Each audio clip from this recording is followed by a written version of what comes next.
زما یو اشناو نو دا د مړو شپه وه دا شب قدر کې د مړو شپه راځي ما ته یې وویل چې یاره په دې شپه به څه شی ښیي چې زه مړو پسې ولېږم ما وی په دې شپه عام طور خلق چې دی د الواګانې ملواګانې پخوي او ټولو مړو پسې الواګانې راغلي او د دې مړو خوله پیکوي داسې چلو که چې ته یو سیر نری غوښه واله او شنه مرچکي او سره باټینګڼ پکې واچوه او دا سرک او جومات ته یې راولېږه چې ستا د مړي خوله ترسکونه شي ما ټوکه وکړاسې بېګاله مې چې کتري شیا د سیر په ځای 2 سیره غوښه سره کړې ده ورسره روټۍ دي او پتلوس کې راوړه چې راوړه بس مونږ هم وخوړ چې وخوړه سهار اوس ما نه تپوس کوي چې मौली साहब रात ही कुछ ख्वाब देखे माँ और तल चियारा के कहने लाला कौन मिली इनको पोएगा ही कौन मिली आई माल तेरा पियो तेरी माँ तेरे पिरा तेरिया भैणा सारिया आईया ते मेरे सी बड़िया खुश पियो तेरा बड़िया दुआवां देंदा है कि अल्लाह तेरा दीन दुनिया अच्छा करे साड़ा तो मुंह फिक्का आया ते मेरे पुत्र नु कह कि हर जुम्मे दी रात गोश्त भुन के ते मसीत भेजा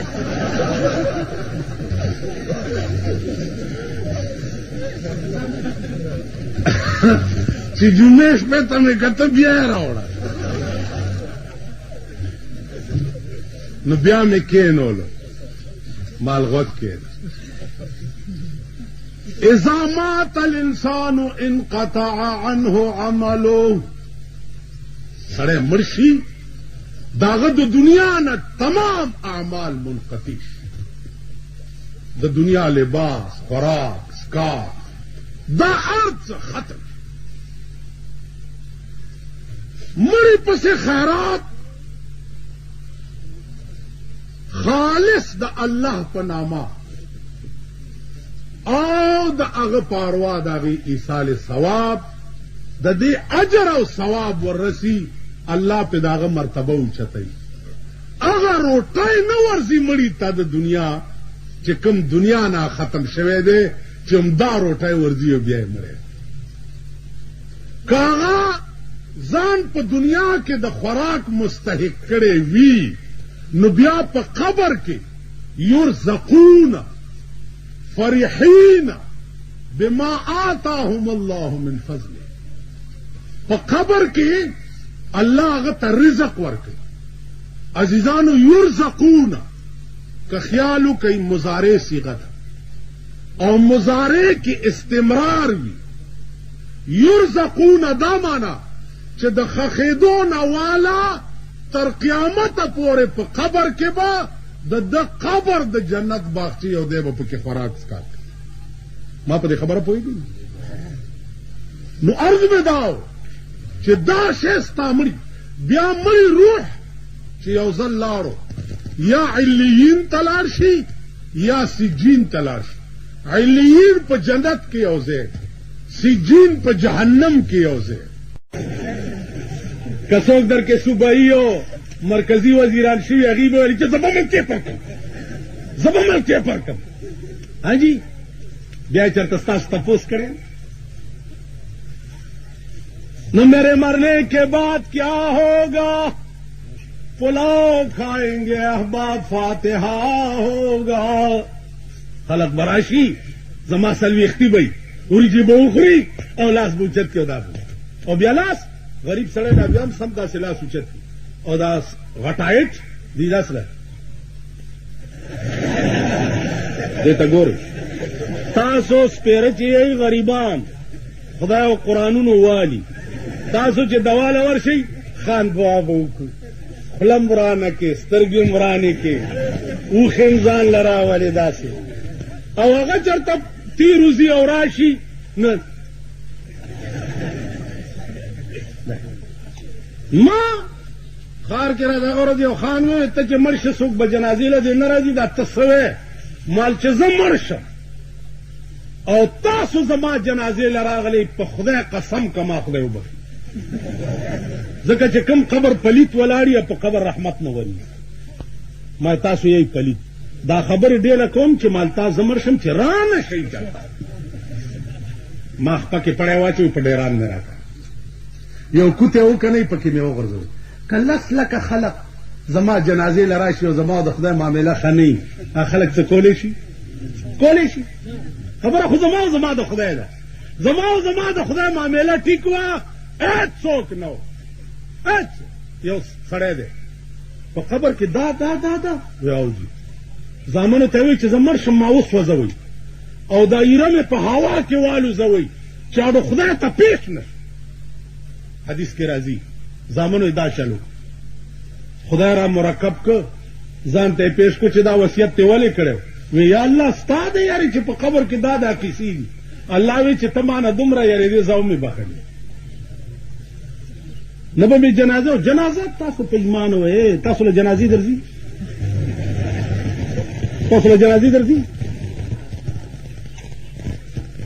حکم درنه یو نه تپوس جنازې درځي په دې کائنات کې یو شی بې غرضه نه دی د هر شي غرض او موضوع وي که نه جي د جنازې هم غرض دی تاسو په ایمان وئ د جنازې غرض کېږي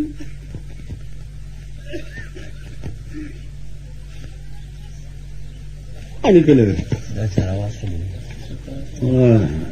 ابھی میں لے آنا ایسا پتھر جنی باٹنگ لڑا بازو تو لگیا ہم تو خدا بندگان ولیمت شہر ولیمے کم زیدی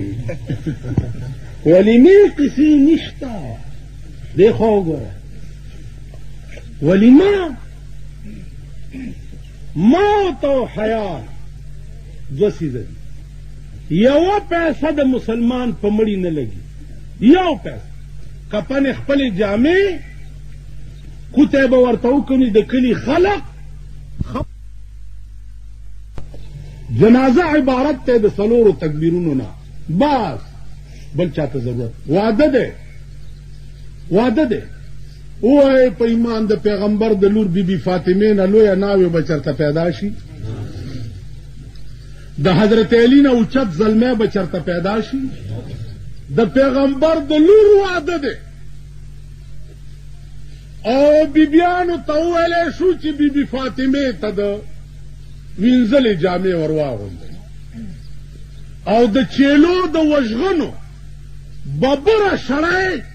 دا ورته پیغمبر په سر واچوله چې دا د واده لوپټه ده د کجورو د پاڼو کړی جوړې کړې او په غوږ کې ورته واچولې وې دا د واده والی دي نکاح پیغمبر په خپله وتړلو جنکای ورسره کړې او د حضرت علی کور ته ولېږله چې مبارک شاه ما خپله لور علي ته په عقد نکاح کې ورکړه دا واده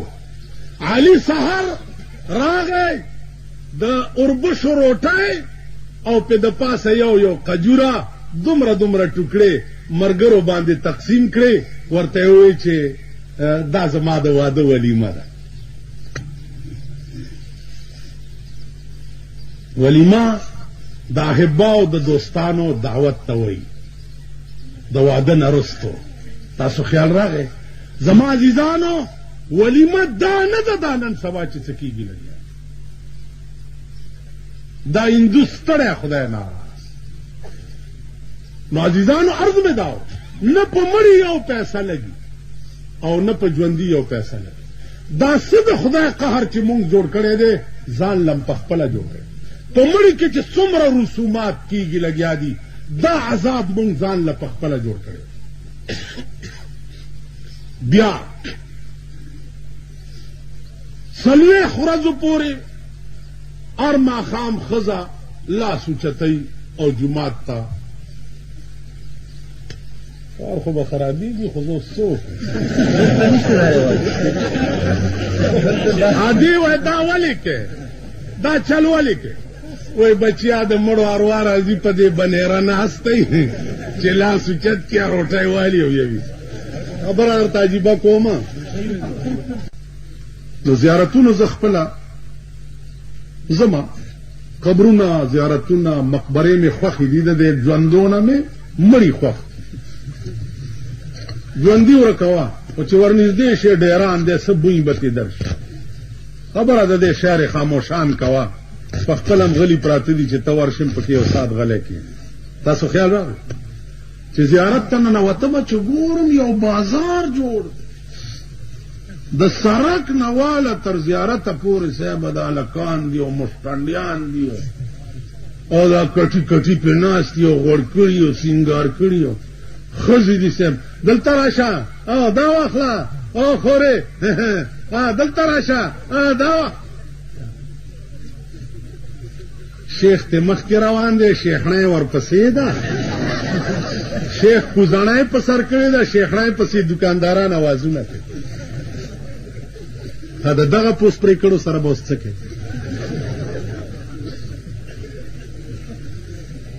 کتلي خو به نه کړم که نه م دي کتلي زه دروغ خو نه وایم اندازه کوه دا د قوم حال کوم قوم چې د دین نه دومره لري دین نه دومره لري دی خو وګورئ دا علما دي تاسو دینه تپوس کړی دی چې اسلام دا دیرو متعلق څه ویلي دي دا تپوس هم کړی قرآن قانون څه دی چا دیرې لا یا د چا بزرگ قبر ته ورشي نو ته به څه کوې دا تپوس هم قانون نه کړی خو نه وای خورې ولې دا ګوډه ګوډه کې وای شله شو ښه دا زړې زړې ولې وای نوی زیارت ته سبا نه بل څه نه اتوار بس خو هلته دې تللی دي او ټول باد به درنه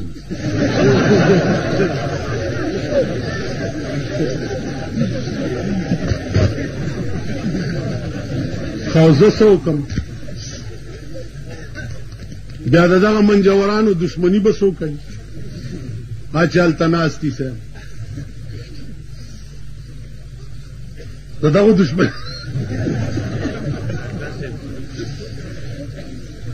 یو زیارت ارسونه مرسونه دا قطعا زمانم نه بالکل عرس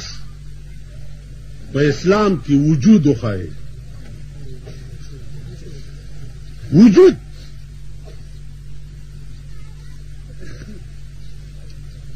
یو تلاړ ما ته وی جرا خله خلق ما غم او زمونږ دی علاقه کې بس صاحب هغه منجور را سره داسې ناست गिरा ब्रेक काला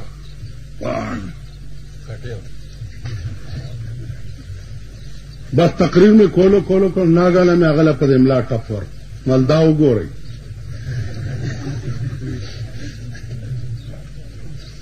खल को वर्ताओ कि मालूम दो वेले आओ मैदागा दे चार जियारत स्तासो खजे दमाई उमली दो अमन जो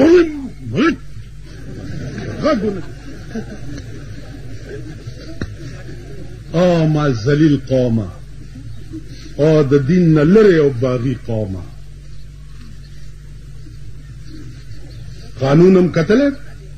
ما ابتدا درته څه کړو چې قرآن قانون نه خبر نه نو د قانون خلاف ورزی وکړي 23 کاله زمانه د نبوت وا او 53 کاله د پیغمبر ټول ژوند دی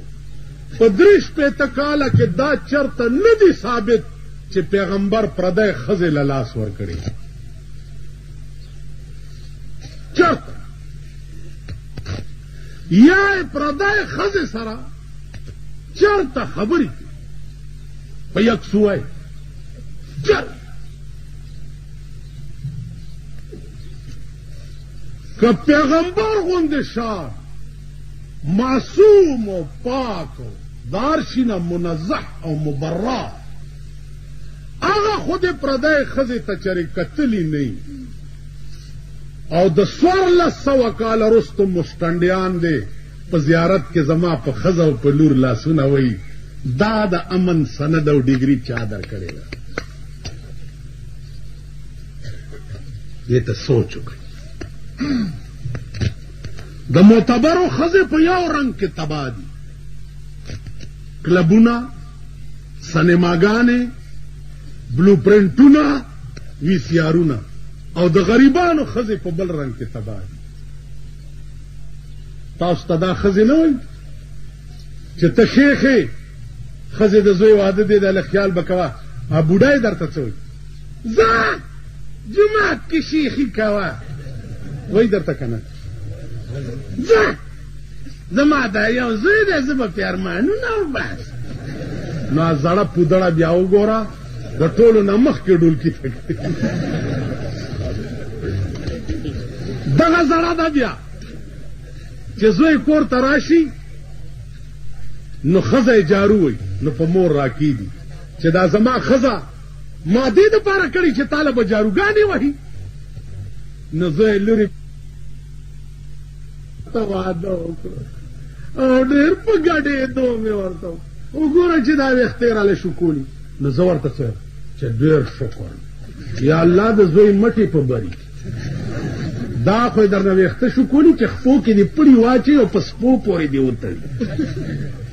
ته چې ګډېدې ما نه دې تپوس کړی و زړې مردارې تا چې ډولکی ته بنگڑے اچولې ما نه دې تپوس کړی جب دیا رنج بتوں نے تو خدا یاد آیا اوس درته زه یاد شم ډېرې ښځې وایي اشنا له پند ورکه چې پند نه د شګې پند ور په سر که چې ورمېږې مات شي دا قوم د دې قابل دی نو زما عزیزانو عرض دا و چې قانون نه تپوس وکړه قانون صرف دومره دی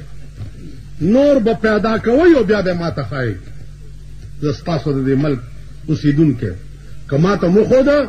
نو زم نور په مولاتوب کې ستړی شوی ما تقریرونه م رانه نه کېږي او دماغ مې هم کمزوري شو چېرته یو زیارت به جوړ کړم او پکې به منجور شم او مپاله که مسپاره خدای به یې درکړي په تیاره که نه جي نو که چا راته وښوده هسې د ستنې د سوم عمره زیم راته چا وښوده نو زه به 14 معتقد شم صرف قانون دومره دی نو عرض مې دا و عزیزانو چې دا ټول رسومات د نفلي صدقاتو دپاره تعین د وخت شریعت نه دی کړی کم وخت دی چې په نیکۍ وس بر شو صرفه پې مه کوه نفلونه کوه ورپسې بخه خیرات کوه ورسره خیرات بیا دی خو ګورئ دلته مړی شوی دی او صاحبه د خار مېلمانه د نوخار مېلمانه د ډاک اسماعیل خیلو مېلمانه د مانکي شریف مېلمانه د پلاني څه چل دی څلوېښتي ده خدای دې خوار که دا څلوېښتي ده که دعوت دی او دعوت دی خیرات دې کړی دیګونه راوباسه لارې ته وایه راټول شئ د خدای غریبانو او مور مړو پلار مړو خورئ بیا د مړي څلوېښتي ده کارډونه یې چاپ کړي دا ابی خپل چې راشي دننه کمره کې په صوفو یې کښېني سپېره چې راشي بارې په پوزو کښېني خدای دې بیخ دا مړي وباسه اصلي د خیرات مستحق چې دی په پوزي کښېنئ په درای کښېنئ او چې خیرات پې اډو کېږي نه آی صاحبه په صوفو کښېنولي دي نو عزیزانو دا ټول دین نه د لرې والي وجه هغه قوم چرې دا غلطي نه کوي چرې نه چې کم قوم کې دین وي کم قوم کې پوهه وي کم قوم کې شعور وي دا څومره بدعات